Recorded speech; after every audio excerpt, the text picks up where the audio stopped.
천사가 7대접을 쏟게 되면 그때는 재앙들이 마침내 절정에 이르게 됩니다. 지구 환경 파괴와 오염으로 인한 질병의 재앙, 석유 자원 고갈로 인한 혼란과 분쟁들이 심각한 위기를 만들어냅니다.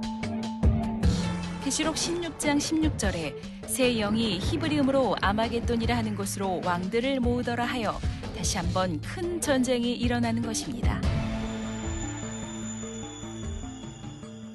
7년 환란을 마무리 짓는 마지막 7재앙으로 인해 전쟁과 자연 파괴로 환경오염은 한계점에 이르고 그동안 권세 잡고 있던 연합정부가 어떻게든 이 문제를 해결해 보려고 하지만 사람의 힘과 능력으로는 어찌할 수 없죠. 이 모든 것은 결국 공의에 따른 결과요, 하나님 앞에 무수한 죄들을 쌓아온 열매인 것입니다.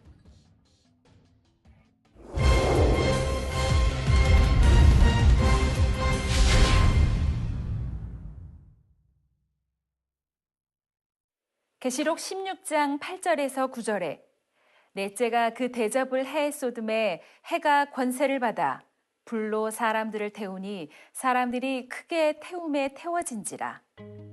이 재앙들을 행하는 권세를 가지신 하나님의 이름을 회방하며 또 회개하여 영광을 주께 돌리지 아니하더라 했습니다. 3차 대전 중에는 핵무기를 비롯하여 엄청난 위력의 무기들이 곳곳에서 터집니다. 그로 인해 자연이 심하게 파괴되고 기후조차도 크게 변하지요. 예를 들면 지금도 지구온난화 현상에 대한 우려의 목소리가 큽니다. 하물며 7년 환란이 막바지에 이를 때가 되면 그 정도가 더욱 심해지지요. 상상을 초월하는 불볕 더위가 찾아오고 극심한 가뭄과 물 부족으로 인해 사람들은 곳곳에서 쓰러져 갑니다. 짐승들도 예외가 아니고요. 이를 가리켜 사람들이 크게 태움에 태워진다 표현하고 있는 것입니다. 그런데 이러한 현상이 일어나는 원인에 대해 천사가 재앙의 대접을 해에 쏟았다 했습니다. 이는 곧 태양과 지구 사이의 관계와 질서가 정상적인 상태를 벗어나게 된다는 의미이지요. 즉, 해와 지구 사이에 문제가 생기는 것입니다.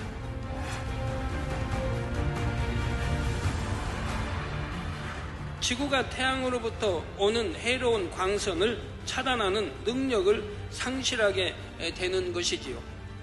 그 중에 하나가 바로 오존층의 파괴입니다. 오존층이란 성층권에 퍼져 있는 오존 농도가 높은 대기층을 가리킵니다. 오존은 대기 중에서는 식물과 동물에게 독성이 강한 오염물질이죠. 하지만 성층권에 있을 때는 지구 생물계의 존속에 없어서는 안 될 중요한 기능을 합니다. 태양 광선 중에 해가 되는 자외선을 흡수하여 생태계를 보호함과 동시에 태양 에너지를 흡수하여 성층권을 따뜻하게 만들어주지요. 이렇게 함으로써 생물이 살아갈 수 있도록 현재의 기후 상태를 유지하는 데 중요한 역할을 합니다. 이러한 오존층의 고갈로 인해 자외선 차단 기능이 급격히 감소함으로써 지구에 도달하는 자외선 양을 증가시킵니다. 그 결과 피부암의 증가, 피부 노화 촉진, 안 질환의 증가, 눈 안 질환의 증가, 면역 기능의 저하, 농작물 수확의 감소, 해양 생물의 피해, 지구 환경 오염 증가 등의 엄청난 피해를 유발하지요. 또한 오존층의 파괴는 지구 기온의 상승을 초래하며 습도와 증발량에도 영향을 줍니다. 이로 인해 사막화가 심해지고 태풍과 홍수의 피해도 커지며 가뭄 피해 등도 증가하게 되죠. 이 모든 것들이 바로 재앙이 담긴 대접을 해에 쏟았을 때 이 땅에 일어나게 되는 현상들입니다. 이렇게 사람이 살지 못할 환경이 되는 것을 가리켜 사람을 태운다라고 표현한 것이지요.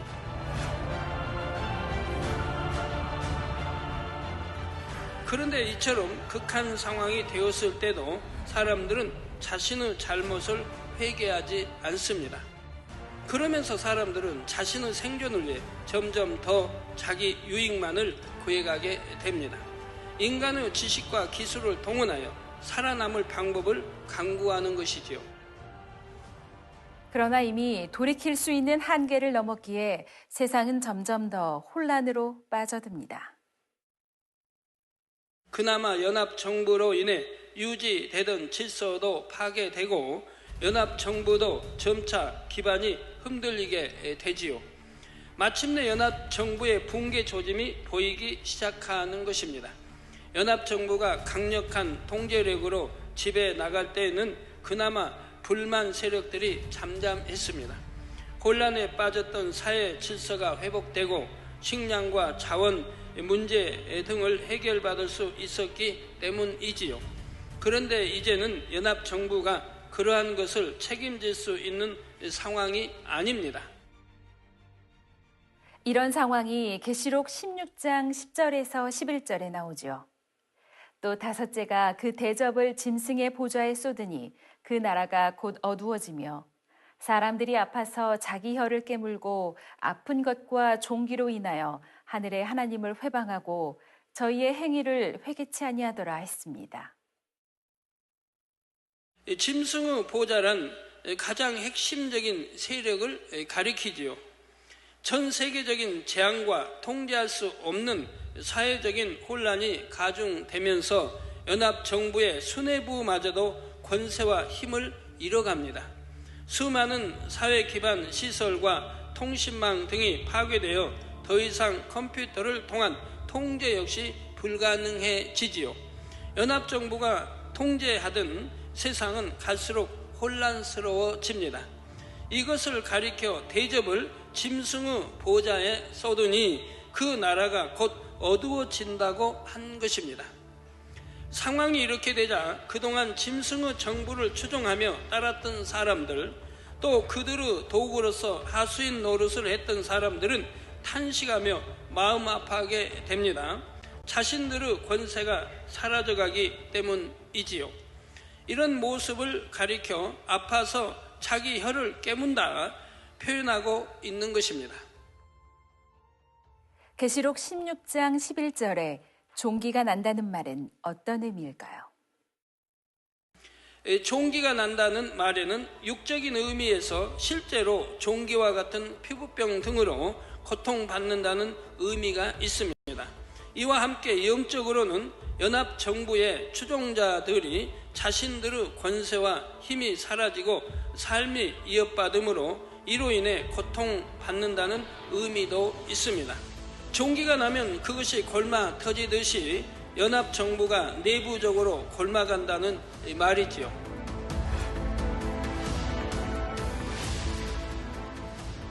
이런 상황에서도 여전히 적그리스도의 세력들은 하늘을 원망하기만 합니다. 상황이 이렇게 어렵게 된 탓을 하늘로 돌리며 하나님을 더 회방해 나가는 것입니다. 이것이 바로 악한 사람들의 모습입니다. 자신의 악으로 문제가 발생했을 때도 그것을 어떻게든 다른 사람이나 주변 탓으로 그 원인을 돌리려 하는 것이죠. 자기 잘못을 덮기 위해 더 큰 악을 행하는 것입니다.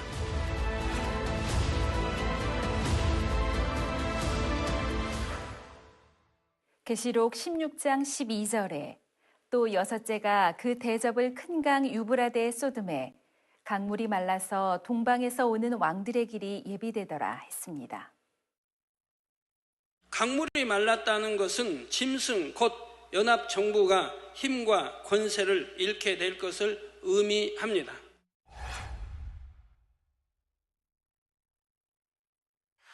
그리고 그 이유는 바로 연합정부의 경제적 지배력이 급격히 줄어들기 때문이지요.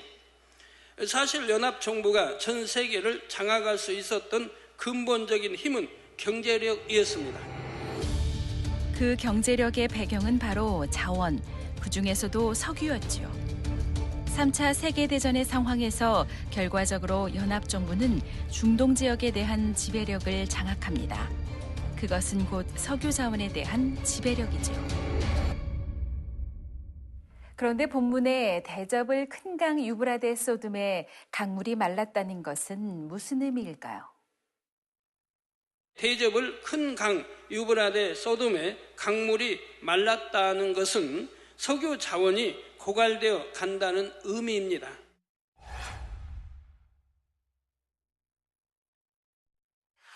이것이 곧 연합정부가 힘과 권세를 잃게 되는 것을 의미하지요. 극심한 재앙으로 인해 석유의 수요는 갈수록 늘어나는 상황에 오히려 석유 자원은 바닥을 드러냅니다.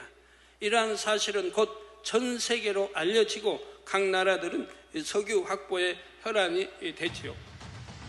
이전까지는 자원 분배 역시 연합정부가 나서서 처리했지만 지금은 상황이 다릅니다. 석유 자원이 고갈되어 간다는 소식에 각 나라마다 조금이라도 더 석유를 확보하기 위해 안간힘을 쓰게 되지요. 그나마 남아있는 석유 자원도 이제는 제대로 분배되지 않습니다. 이것이 결국 전쟁이라는 상황에까지 이르게 됩니다. 동방에서 오는 왕들의 길이 예비되더라는 말씀이 바로 이 중동 지역을 중심으로 다시 한번 전쟁의 기운이 일어나고 있는 것을 의미합니다.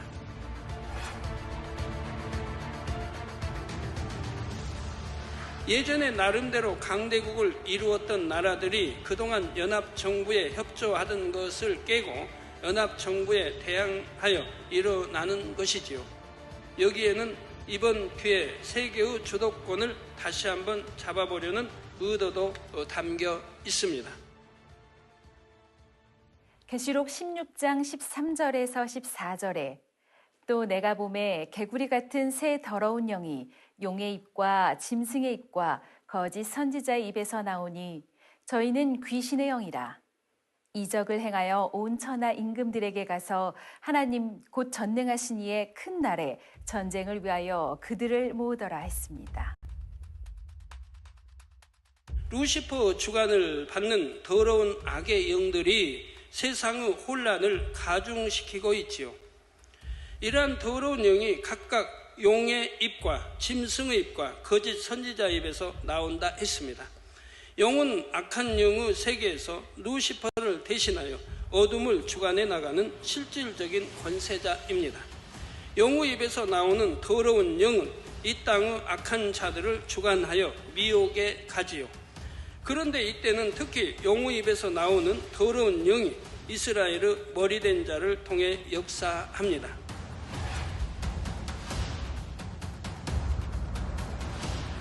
다음으로 짐승은 연합정부를 의미하는데 여기서는 그 우두머리를 가리킵니다.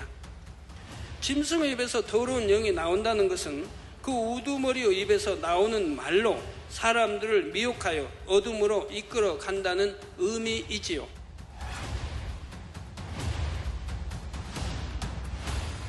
마지막으로 거짓 선지자는 7년 환란 때 연합정부와 결탁하는 종교의 수장을 의미합니다.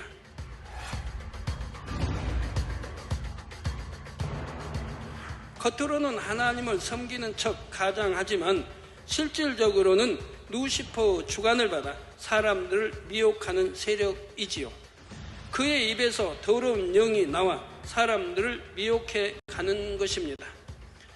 저희는 귀신의 영이라 말씀한 대로 그들은 어둠과 악에 속한 영들로서 혼란과 전쟁과 파괴를 일으킵니다. 이들이 온 천하 임금들에게 가서 전쟁을 위하여 그들을 모은다 했습니다. 아버지 하나님의 정하신 시점이 되면 이처럼 또 한 번의 전쟁이 허락되지요. 이 전쟁은 표면적으로는 석유 자원을 둘러싼 전쟁입니다. 하지만 내면적으로는 그동안에 쌓였던 여러 가지 불만들이 표출되어 터지는 것이지요. 강력한 연합정부에 의해 통제되던 상황이 어떻게 이처럼 갑자기 전쟁으로까지 번져나갈 수 있을까 의아할 수도 있습니다. 그런데 연합정부가 그처럼 강력한 힘을 발휘할 수 있었던 것은 나름대로 힘 있는 나라들이 협력해 주었기 때문이죠. 그런데 다시금 세계가 혼란스러워지자 예전의 강대국이었던 나라들도 각자 자기 살 방법을 찾게 되지요. 그동안 아무리 힘이 많이 쇠퇴했다 해도 여전히 큰 힘을 가진 나라들이 있습니다. 이런 나라들이 연합정부에 반대하며 다시금 자기들끼리 연합하여 맞서게 되지요. 연합정부가 약속했던 경제적인 혜택이 더 이상 보장될 수 없다는 것을 알았기에 스스로가 방법을 강구하는 것입니다. 그러면서 이번 기회에 연합정부를 무너뜨리고 자신들이 세계 패권을 잡아보겠다는 야심을 품습니다. 애초에 자기들의 유익을 위해 뭉쳤던 나라들이기에 다시 자기들의 유익을 위해 흩어지게 되지요. 이처럼 7년 환란의 막바지에는 전 세계가 다시금 전쟁의 소용돌이에 말려들며 혼란 상황 속으로 빠져갑니다.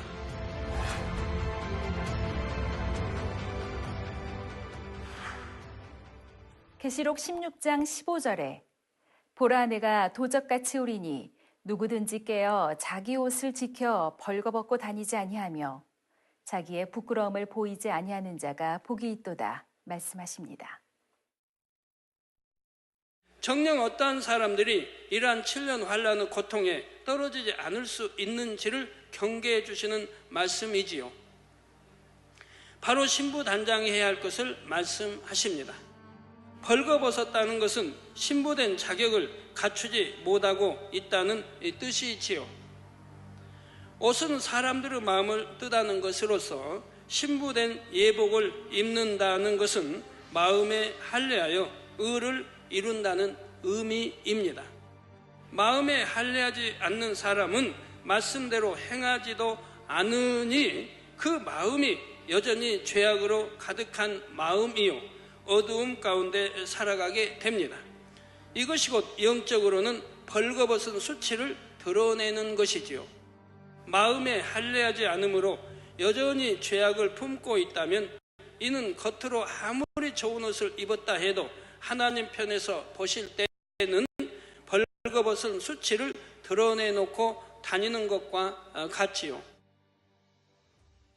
계시록 16장 16절에 새 영이 히브리음으로 아마겟돈이라 하는 곳으로 왕들을 모으더라 했습니다. 천사가 7 대접을 쏟게 되면 그때는 재앙들이 절정에 이르게 되지요.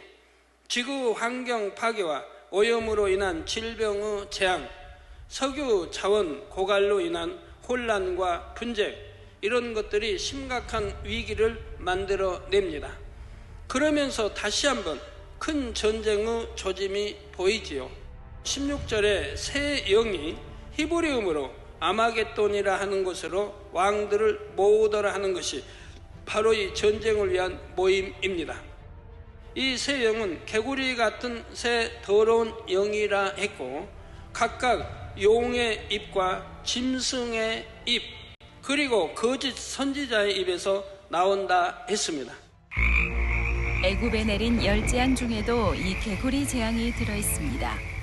이는 애굽의 왕 바로가 개구리와 같이 하나님 앞에 가증한 인물이었기 때문이지요. 이처럼 징그러운 개구리는 영적으로 가증한 것을 나타냅니다. 그런데 14절에 이들이 곧 개구리 같은 새 더러운 영이 이적을 행하여 온 천하 임금들에게 가서 하나님 곧 전능하신 이의 큰 날에 전쟁을 위하여 그들을 모으더라 했습니다. 여기서 이적을 행한다는 것은 오늘날 여러분이 늘 목도하는 하나님의 역사와 같은 실제적인 표적을 행한다는 뜻이 아닙니다. 사람들의 마음을 현혹시키는 감언 이설과 속임수를 베푸는 것을 의미한다 이 말입니다.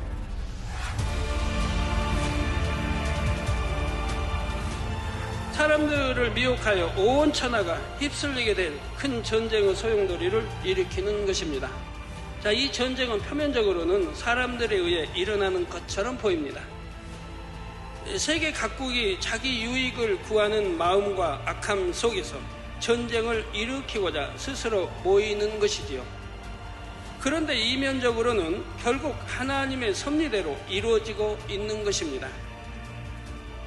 세계 각국은 이번 기회에 그동안 연합정부에 내주었던 세계의 주도권을 다시 잡아보겠다는 생각을 하게 됩니다.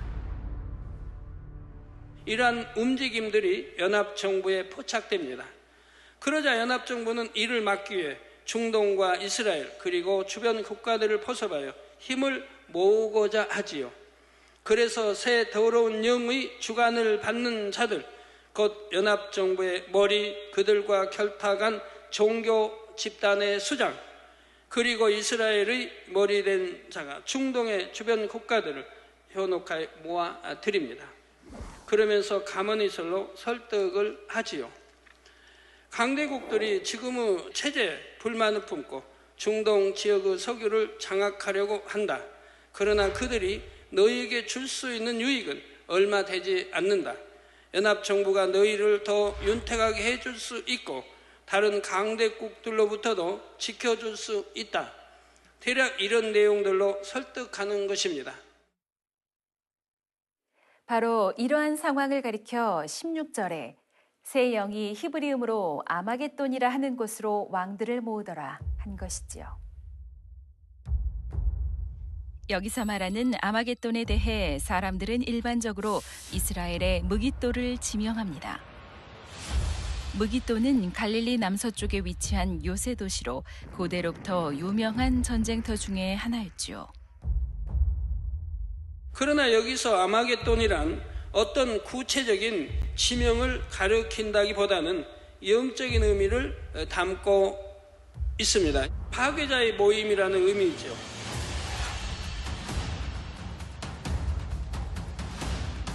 세계를 파괴해 나가는 자들의 모임이 이루어지고 이로 인해 다시 한번 큰 전쟁이 일어나는 것입니다.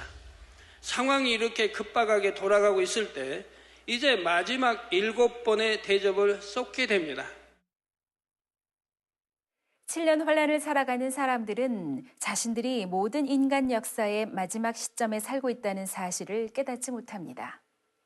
눈앞에 극심한 재앙들을 볼 때 놀라기는 하지만 그래도 앞으로는 좀 나아지겠지 하는 막연한 기대를 갖고 있죠.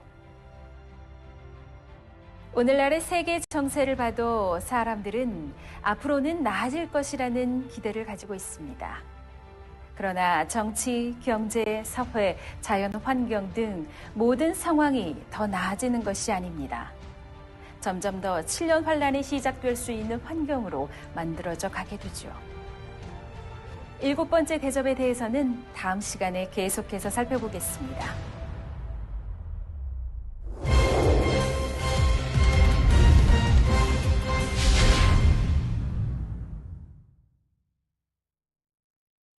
누가복음 17장 27절에 노아가 방주에 들어가던 날까지 사람들이 먹고 마시고 장가들고 시집가더니 홍수가 나서 저희를 다 멸하였으며 하신 말씀처럼 사람들은 심판이 임하기 직전까지 썩어질 이 땅의 일들에 열중하다가 갑자기 끝날을 맞이하게 되는 것입니다.